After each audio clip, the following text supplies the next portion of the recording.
My name is Timmaraju. I am a board member of the Indian American Impact Project, and I'm so thrilled to be here today. I'm also with Comcast NBC Universal, and we were really proud to sponsor this event and be one of Impact's first corporate sponsors. So thrilled to be here. It's going to be, how have you been enjoying the day so far? Yeah? I got to tell you, in Washington, D.C., on a gorgeous day like today, I'm just impressed at how committed and dedicated you guys are to the program today. I'm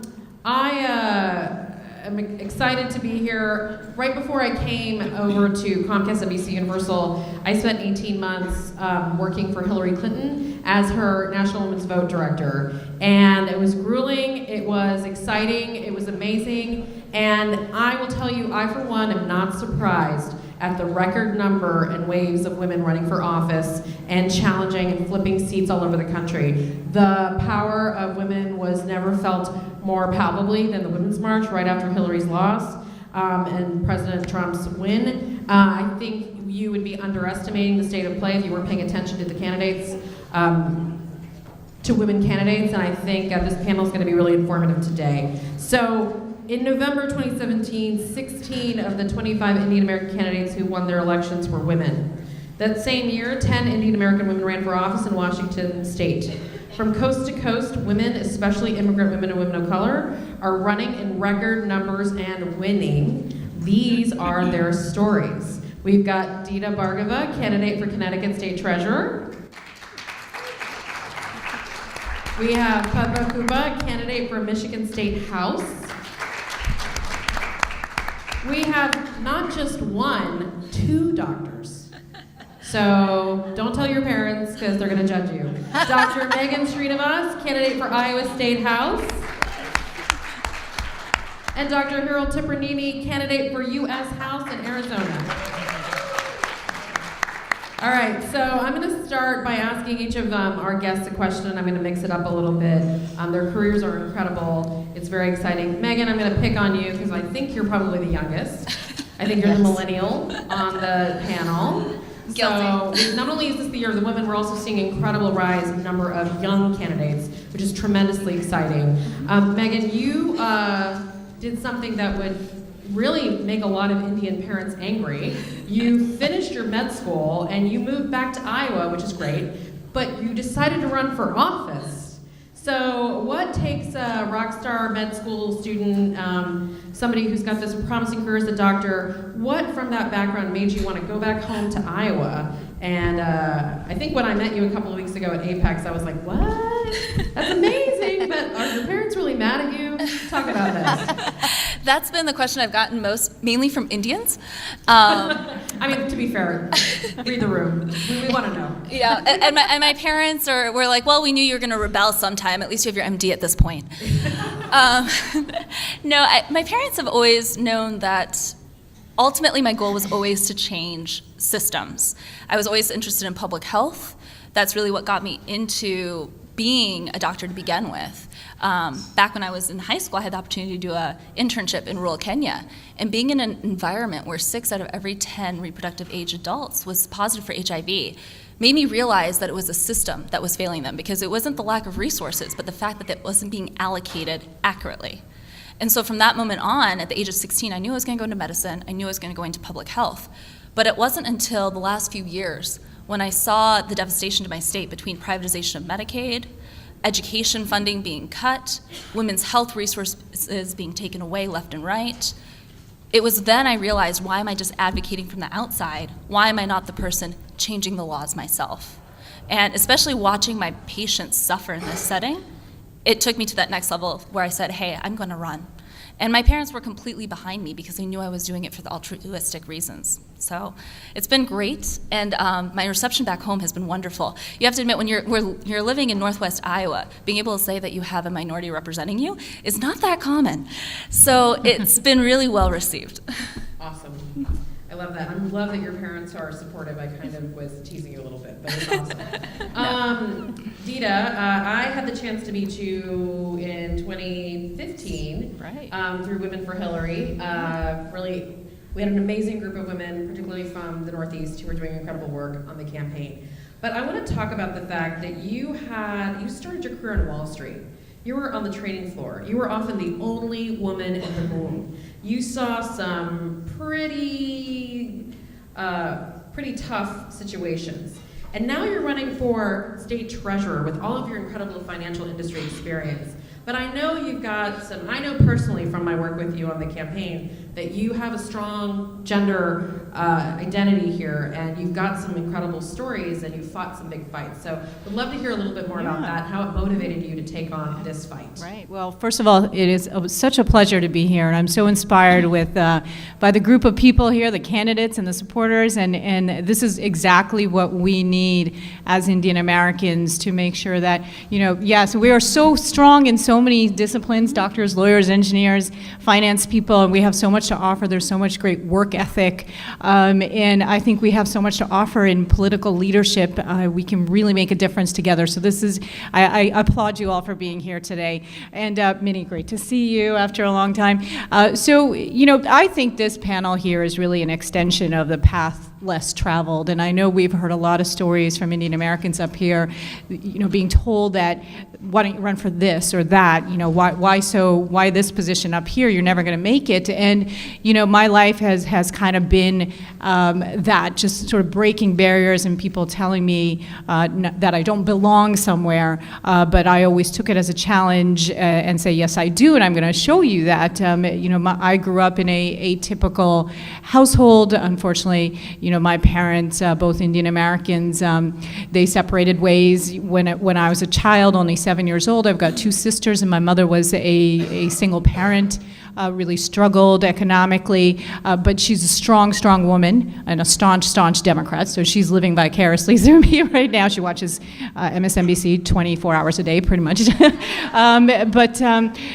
So breaking barriers, sort of, I learned from her, and she told my sisters and I three things almost every day of our lives, which was, to educate ourselves, because only a good education would bring us economic liberty, to always strive to reach our full potential, and to never forget where we came from in our humble roots. And so I carried those words, and I continue to throughout my life. And I studied electrical engineering. I think someone else was it Aruna, who's also engineering background, which I was one of 5 women in a class of over 100, and then I went on to work on Wall Street, and you can imagine in 1995 I actually was born and raised in Canada, and I came to New York City, so I was from a small town, and then I ended up in New York City, and I walk onto a trading floor. Back then, and even now, the needle has not moved in terms of the amount of women who are working on trading floors. And in the finance industry, it's much worse than even in Congress, which is about 19%. It's single digits, I'm sure, in the financial sector. But I walk onto Citibank trading floor, one of the biggest trading operations in the entire world, and it's a sea of white men, and then little old me, I'm in my 20s. But giving up was never an option, and I truly believe that with hard work and the right ethic and a good moral compass, that any one of us as Indian women can accomplish anything. And I do think that because a lot of us have had to break those barriers or be told that you don't belong somewhere, that when we do decide to do something like run for office, even though it may not be our time by some, that we're coming with determination that we will have to work twice as hard as some of our opponents. And that's why we see so many women running and succeeding over the last couple of years, because they bring that work ethic and that drive to winning. And so I think politics is very much similar to what it was like working on Wall Street for 20 years, where I know that I'm going to have to work twice as hard. I know there will be barriers, but backing down is not something that I will do, and I know I have a lot to offer, as do a lot of us here, and I'm very proud to be part of that movement. Padma, you have a really unique story. You were here in the United States, and then your family moved back to India in the 80s. And you were an American teenager in India. And I think there's a great story here about how that shaped your identity and your commitment to public service and your desire to serve the United States. So I'd love to hear more about that. So what I would say is my parents came here for higher education, and they sacrificed to live in one of the best school districts so that I could also have a good public school education. When we moved back, my father did so because he wanted to serve his country. Both my parents were very connected to their extended family, and we had no one here. So I didn't want to go, but I had no choice. So I got a degree in mechanical engineering, came back, determined to make life for myself here because I understood that this was where I knew how to operate. This was home. And so when I came back, when I got married and had kids, I chose to live in Michigan, in southeastern Michigan. I'm an engineer. I was one woman in a class of 63 in my college, and from the beginning, I've always been like that. In elementary school, I was the only girl in Mr. Heron's 6th grade aerospace club. You're in the auto industry, I forgot. Yeah, I did. Yes, I did. Exactly a female. No. Place. So what really I did for a long time was a lot of community service. I did work within the temple community. I've been involved with the Hindu Mandir Conference. I've been involved with Hindu American Foundation. I served on their board for 5 years. There also, I was the only woman on the board. But what really struck me is that I was doing pluralism and peace to build relationships and try and create a better, what Cory Booker said earlier, beloved community. And I did it at the local level, I did it at the national level, I served on planning commission trying to get, why does that developer only give us crappy looking houses, but they all face east? Well, it's because all the Hindus want to buy those east-facing houses. And so being able to explain these things to my fellow planning commissioners. But when I saw things unfold after the 2016 election, I would walk into a random like Indian event, like an Arangetram or a Diwali party, and somebody say, "Oh, you should run for mayor, Padma." And I'm like, I don't have any interest because politics to me was a binary. If I'm doing pluralism, I'm bringing people together. Somebody wins, somebody loses. And I really didn't like the binary of politics.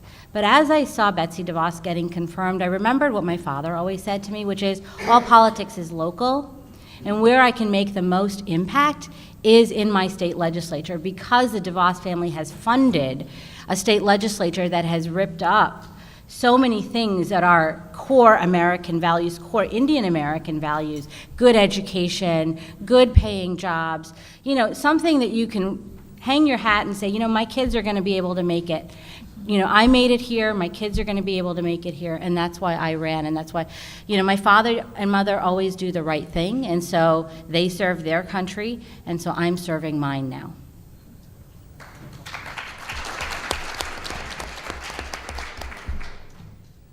So I think there's a theme here, and I've heard it, and it's a lot of it's strong moms, strong mothers, strong mother role models. I know for Hiral, you had a mother who really shaped, I think, a lot of your values. She was a social worker. And now you are a doctor, a cancer research advocate. You've lost family to cancer. You've turned that pain into strong advocacy, and I'm curious to know how your family story impacts your run and your narrative and your policy priorities. Well, first of all, thank you so much to Impact for having us. It's really an honor to be here and to see so many folks who are very engaged throughout the Indian American community. So thank you, Gautam, for the gracious invite, and to Deepak and Raj for all your work, and Minnie, of course. My mom was a social worker, so back up a little bit, first-generation immigrant. My family moved here when I was 3 years old from India. And obviously it was for, the greater opportunity, to give their kids a better life, more choices in life, and to be able to pursue our full potentials. My dad was an engineer, my mom was a social worker, and she focused her work on the elderly. And, she was an advocate, right? As a social worker, it was all about fighting for the people who couldn't fight for themselves, making sure they were getting a fair shake in life, making sure that the programs that were put in place to help them were truly helping them. I learned a lot about empathy by watching her do her work. And I remember many times when I was in high school, in the summer when there was no school, or if there was a snow day. I grew up in Ohio, so there were a lot of snow days. I'd go to work with her. I'd go to the senior center that she was the director of, and she had implemented the first Meals on Wheels program in inner city Cleveland. And I remember going on these deliveries with the Meals on Wheels folks, and the incredible joy that that small gesture brought to these folks who were otherwise, pretty much holed up in their own homes, not having much contact with other people. And it was this tiny act of kindness of bringing a warm meal and a few moments of conversation, and you realize just how powerful that kind of work is. And it's because she had such empathy that she could be such a good advocate for the people that she served. Because if you cannot put yourself into the shoes of another, you can't really see their life or their struggles or their challenges. You can sympathize, but you can't empathize. And so in my work, I first practiced emergency medicine for a decade, and again, that's an advocacy role. The emergency department, there's a lot of medical stuff that goes on there, but there's a lot of non-medical stuff that goes on there, because it is like the safety net of medical care. It is where people go when they can go nowhere else. And sometimes you're advocating for them to get admitted for medical issues. Sometimes you're advocating for them to get mental health care or substance abuse resources, or to address their homelessness or issues of poverty otherwise that are not addressed anywhere else. So again, that same sort of role of advocacy has been, I guess, my common thread. And then, as Minnie mentioned, our family was deeply impacted by cancer. My mom passed away from a rare form of cancer, and then we lost our nephew to leukemia a few years after. He was 7 years old when he passed. And when I went back to work, I realized I wanted to do something different, because I really wanted to find a way to honor their memories and work on behalf of patients that were dealing with what they had dealt with, and families that had gone through what our family had gone through. And so I found this cancer research advocacy work, which has been incredibly rewarding, because I'm able to help advance research in these areas of breast cancer, leukemia, prostate cancer, and hopefully make an impact for these families and these patients that are struggling. And not a family, when I was growing up, cancer was not so common. Now you can't meet a person whose family or close friend circle has not been directly impacted. And again, I've just really embraced that role of advocacy, because there are so many people out there that don't have a voice. They don't have people fighting for them. They are either too busy fighting their own daily struggles, or they just don't have that platform or the resources. And that is really what drove me to decide to run for office, because realizing that so many critical issues were at risk after this last election. And number one on there was healthcare. Knowing that after bringing millions of people into the fold of the medical system and access, that potentially those people could lose access and find themselves again struggling in the emergency department and deciding if they could bring their child in for a fever or if they could pay their electric bill that month. That's not the country I want to live in. And I want to make sure that every single American has access to quality, affordable health care. And so advocating, again, that's the job of a legislator. That's the job of somebody in Congress. That's the job of a representative, to speak for all those people whose voices otherwise won't be heard. So I do credit my mom a lot with the inspiration, sort of planting that initial seed.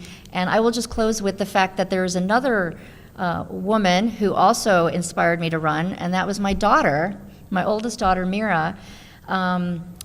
She recently just graduated college, but so at that time she was about 19. And, after the election that night, there were a lot of tears, there was a lot of wine.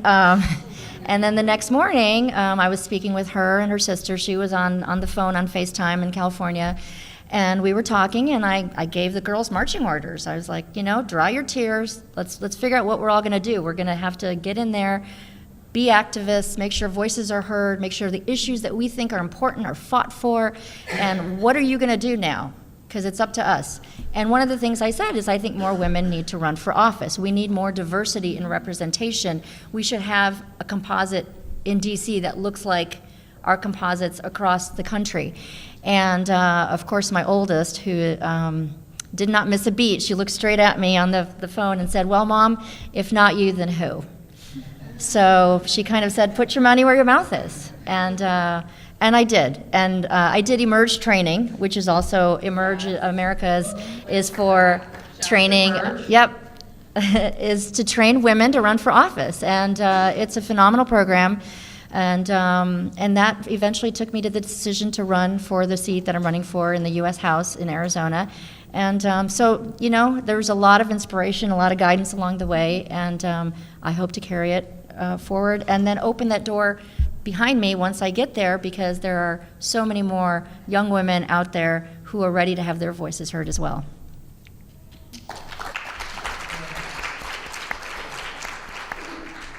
So we're going to open it up for audience Q&A, but I wanted to kick off with one quick question because it fits right in, I think, Hiral, with what you're talking about running for office, and more women need to run for office, right? There's a consensus. We heard from Emily Kane from Emily's List this morning. We know we have a gender gap. But let's talk about why. Of the 80 or so Indian Americans on the ballot this year, only 1/3 of them are women. Of the 22 Indian American congressional challenges, only 4 are women. Dita is the only Indian American woman currently running for statewide office in the United States. But when you look just at the candidates for state legislature, county commission, local office, we women make up just under half of those candidates. So what's contributing to this gender gap? And I mean, you are all here, so you've overcome it, but I've talked to a lot of you already, and I know you've had challenges just in getting into this race. So I'd love to chat a little bit, and anyone jump in and take the question. Because I know, and let's be real, like we're in a room of friends. I think it's time for real talk about this, because we need our male friends in the audience to be allies to women candidates when they're making these leads. Yes. I do. I have a lot of stories. We could be here all night. But so, first of all, I do think that those numbers that you are saying are quoting are progress. There are a lot more women running now. Totally. There's a positive way to look yes, at this. and so having this type of organization get behind that, Indian Americans, Indian American women, will help sort of build on that momentum so that we can make those numbers better next time around. But absolutely, it's tough, and I think a lot of women shy away because they fear what resistance they're going to meet, and I'm sure all of us have stories about that. We just 2 weeks ago, I just cleared the Connecticut Democratic State Convention, which was a tough one.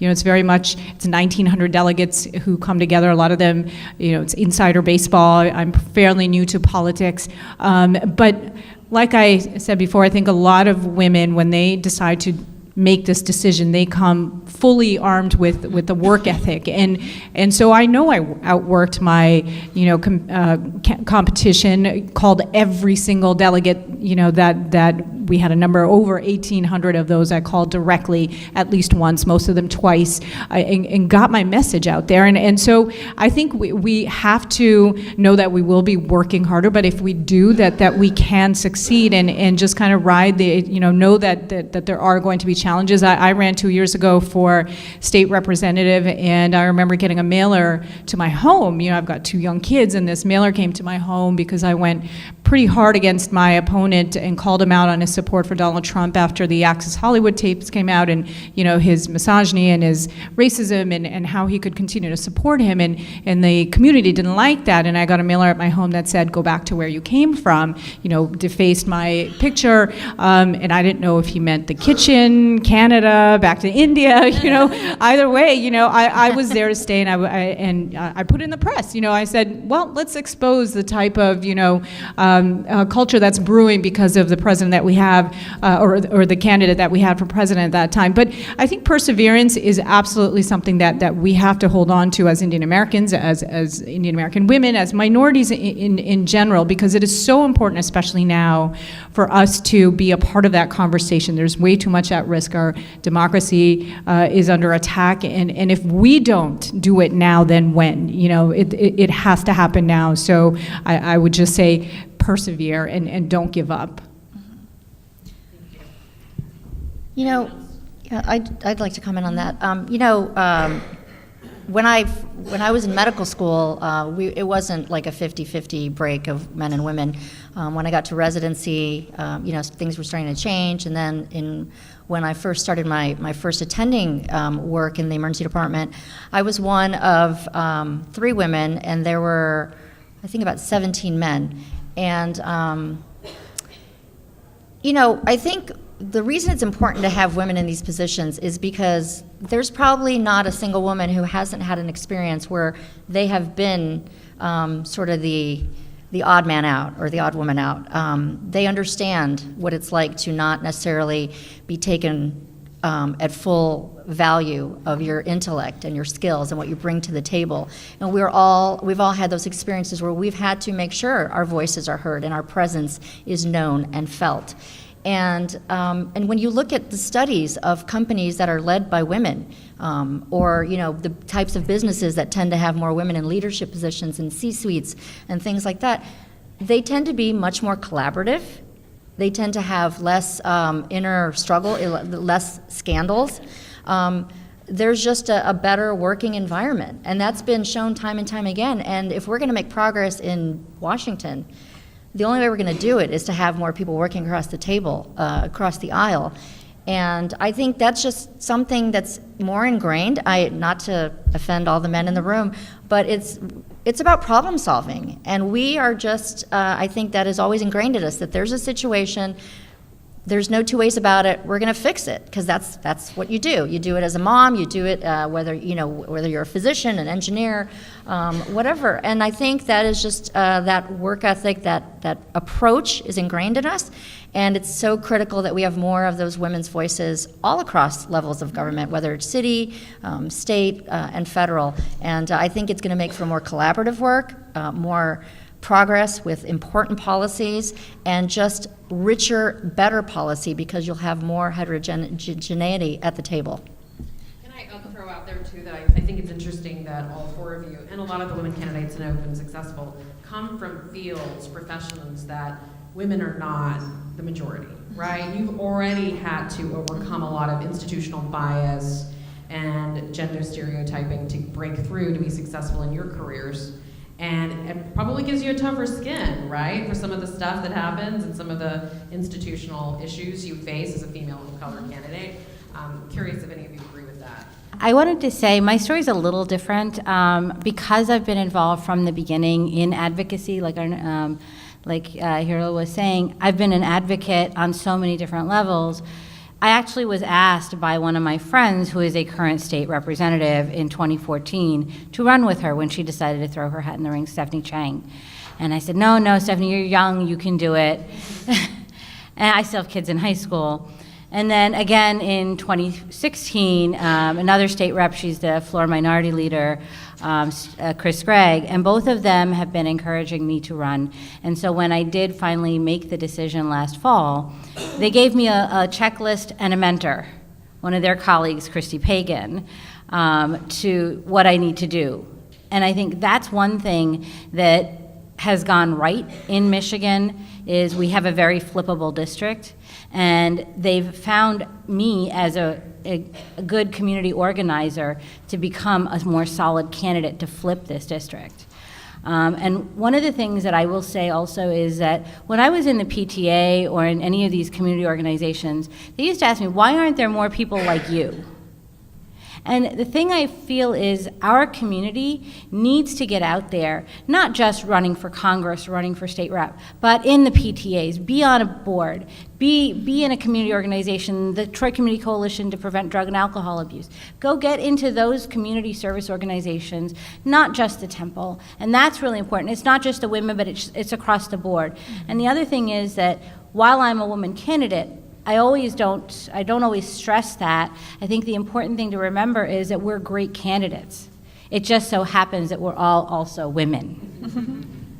But I want to point something out, Padma, real quick before we go to the audience. You were recruited by women. Mm-hmm. So I think it's amazing that your story is different. You didn't fight for your spot. You were invited to the table. But I think it's fascinating, and I know Stephanie, women of color and women came to you and said, we want somebody like us. So I do think there's an advantage. The more women we have at the table, the more South Asian, Indian American women we have elected, the more numbers I think we're going to see, right? Because For sure. We're going to recruit folks. For sure. And we're going to also show our communities that it's not unrealistic, Mm-hmm. right? Right. It's possible for someone looks like Megan to be elected to the Iowa legislature, right?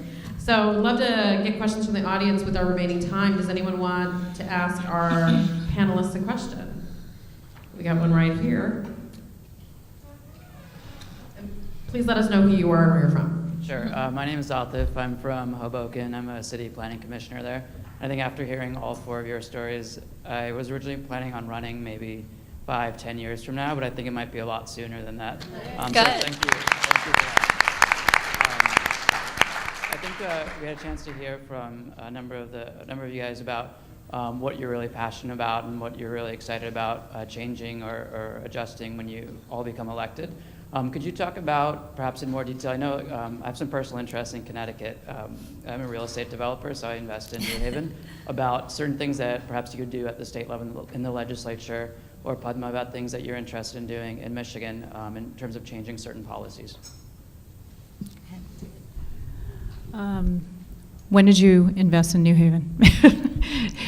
Was I, real estate. I closed on my first property last week. So Oh, okay. pretty recent. Congratulations. All right, good. So now when I do actually become the state treasurer, it will be a good investment. But thank you for asking that question, because we had some discussion earlier about message and having a strong platform, and it can't. I think it was Emily Kane who said it can't just be about, or that panel, that it can't just be about Trump. We need a message as Democrats, as Republicans. We've got to speak to the people and to their wallets and to their worries and to their health care and all those issues. And in Connecticut, it's specifically challenging right now because our state is suffering some pretty serious fiscal and economic challenges that if we don't do something different, it's just headed down a bad path. And that was my inspiration for running for office. I spent 20 years in the private sector as a trader and hedge fund portfolio manager. In my last several years, especially after I had my own children, I reflected upon my mom's struggles when I was a child, and I felt very fortunate that I had the ability to afford childcare for my children, that they had access to good schools, but that there were so many children and families out there that struggled the way my mother did so long ago. And so I became much more involved in nonprofit. I helped I was co-founder of a couple nonprofits that empower underserved communities and empower women to stay in the workforce. And the more I learned about the struggles in Connecticut and the families there, the more I felt inclined to have a voice in policy to help move the needle or complete the picture on how much I can influence. And so because I have, the financial sector experience, and Connecticut is one of 3 states where the treasurer is the sole fiduciary of the pension assets, and because the challenges in our state are so fiscal, I felt like this is sort of the best. I actually started out exploring a run for governor and moved into this race when our current treasurer decided not to seek re-election after 20 years. This is where I think I could have maximum impact on helping our state become a more fiscally solvent and stable, so that could then help our economy and help those families that are most in need. And so I think there's a lot of potential in Connecticut, but I do think that if we don't do something different, we don't have new type of leadership, and that's the other thing, coming from the outside, I think we just sometimes need fresh ideas and fresh perspective, and not just in Connecticut, but I think in our entire country we could use that more, people coming from different disciplines and bringing their experiences to really move things forward. Those are the things that inspired me to run, and you should absolutely do the same. I'm going to talk about 2 specific policy issues that I'm interested in. One is public education. Michigan, in the last year, gave away 10% of its money for public schools to for-profit charter schools that don't have proper administration. Now, I understand that in certain places you do need charter schools because the public schools are not working, but you cannot give it away and not hold them accountable. Those charter schools in Michigan, many of them are failing. So that was just throwing away my money, my tax dollars. Second thing is, I just want to see it. When I say Flint, what does everyone think of? Water. However, when you think of the Great Lakes, you think of some of the greatest natural resources we have in Michigan. Our state legislature, just a couple months ago, voted to give Nestle access to our water supply for $200 a month. For 15 years, I've already been pumping 250 gallons and whatever the amount is, but they're going to increase it to 400. There are places where people are going fishing. Citizen, advocates are looking, and there's no trout. The trout are not getting enough water. So this is a huge issue that we need to address. We need to first make sure that there's access to clean water, good water for everyone in Michigan. And then we need to not give our water away. At least Texas, you guys sell your oil, right?